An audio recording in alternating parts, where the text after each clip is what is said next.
Hi everyone, today is an impromptu library and book haul. I wasn't meaning to get a whole pile of books this weekend, but it sort of kind of happened and I just want to share some of the titles with you. First up, library haul. I sent hubby in to go and track down a couple of books that I wanted to read and see if I would enjoy them before going out and buying them, because that's what we have libraries for, to go and check out new books and see if we're going to enjoy them. And so he went in and picked up Fiddlehead by Sherry Priest. This is the 5th book, I think, in her Clockwork Century series. We really like these books, and this will be our next book at bedtime when we finish Skullduggery Pleasant. I requested Finnegan of the Rock. This is written by Melina Marchetia. I think that's how you pronounce her name. Apologies for not. Reagan on Peruse Projects has been raving about this book for quite some time, and I've wanted to read it. I've got the nice paperback edition, so this will probably get read on the beach. And then this beauty is New York 2140 by Kim Stanley Robinson. I've read nothing by this author before, but I was reading some of the reviews of the work, and it said that this author is very prone to writing quite upbeat future sci-fi stories, and it's like, yeah, I could do with some of that, because a lot of future stuff is very dystopian, it's very downtrodden, and that to have something that was quite optimistic appealed to me. This is a new published book that I saw in Waterstones, and I read a bit about the synopsis and the blurb, and I thought, that sounds really good. It's set in a future where New York has succumbed to the seas, but it's not all doom and glooms. The communities have got on with it, and they've made themselves prosper and adapt to their situation, and it just really appealed to me. So nice big heavy sci-fi book to read. So that was the library haul, quite a successful one.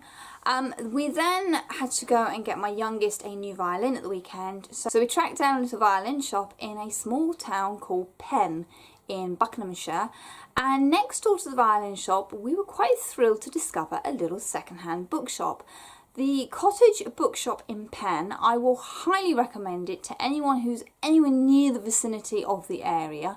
Please do and go and pop into this little gem. Apparently it's been there quite a while, it's been in the family a very long time, and you just walk in and it's one of those places where it's floor-to-ceiling bookcases and there's books everywhere, and you sort of wander around and try and find what you're looking for. There is some organisation in there, but it takes a little while to get your head around what's in there. And we spent a lot longer than we should have in there. Word of warning, they don't take card payments, so do go in with a hefty good bit of cash.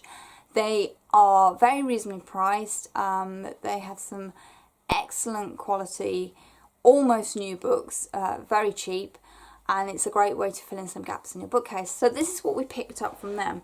Now these are just the ones that I wanted. We got some for our boys as well, and for my other half, he wanted a few books to fill in the Star Wars collection.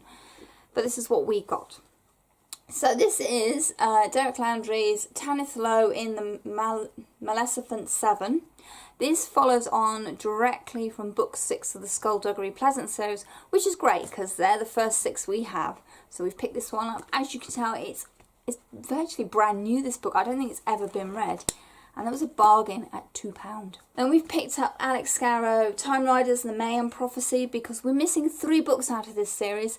As it turns out, they did have the other 2 we were missing, but we can't remember if we had them or not, so they've had to stay on the shelf, and we'll probably give them a bell at some point or pop in and pick them up.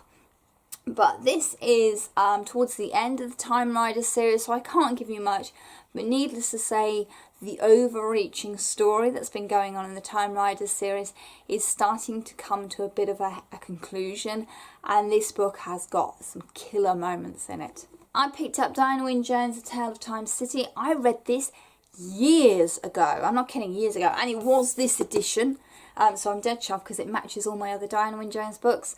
I vaguely remember this being really good, a good sci-fi read for 8 to 10, a little bit older maybe, but it was really enjoyable, and I must sit down and actually reread it because it involves a lot of time travel and all the elements that I really like. I treated myself and picked up MC Beaton's Death of a Travelling Man. This is part of the Hamish Macbeth series, which I'm really into at the moment. They had quite a few of them, and they also had the Attica Raisin series that MC Beaton has also written. So that was quite nice. So I just picked one up I haven't read before. And then I picked up Lady of Hay by Barbara Erskine. I read her latest book, Sleeper's Castle, and a lot of people in the reviews were saying it's nowhere near as good as her earlier stuff. This is the book that everybody kept raving about.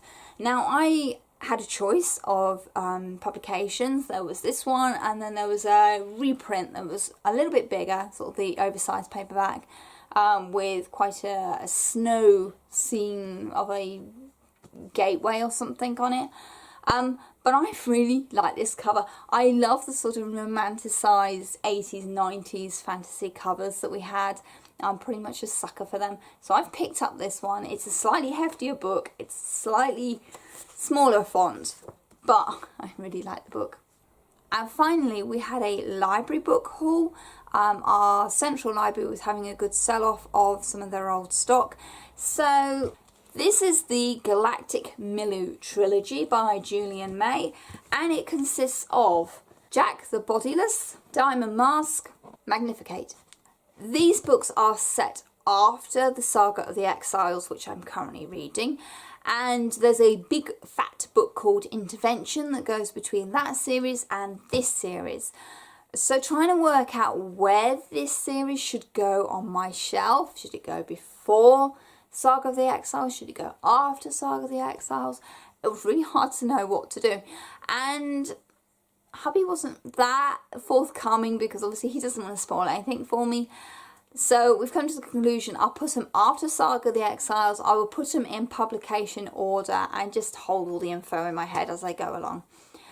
He has warned me, do not look at the back page because I can't remember which book it was, which is probably a good thing, but one of the books, the last 3 words on the last page are a massive spoiler. So again, warnings, if you pick up a Julian May book, do not look at the back pages. Whatever you do, don't do it. You'll kick yourself. So I've been given a good heads up, and I will be reading these probably later this year, if I get my act together, after I've read Saga of the Exiles and Intervention. So there we go.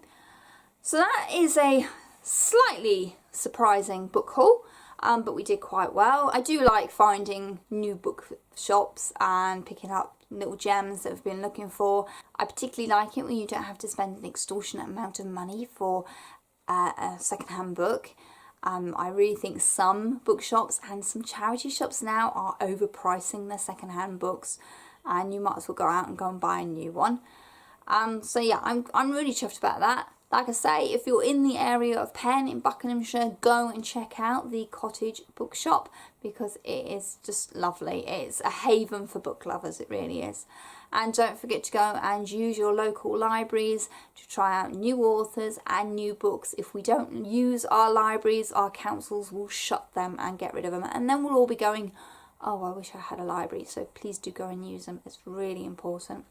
Let me know if you've picked up any good books this week. What's been your best bargain as a book buy? Thank you very much for watching. Please follow me on Goodreads, Twitter and Instagram. As always, the links are down below in the description box. And happy reading, everyone. Bye!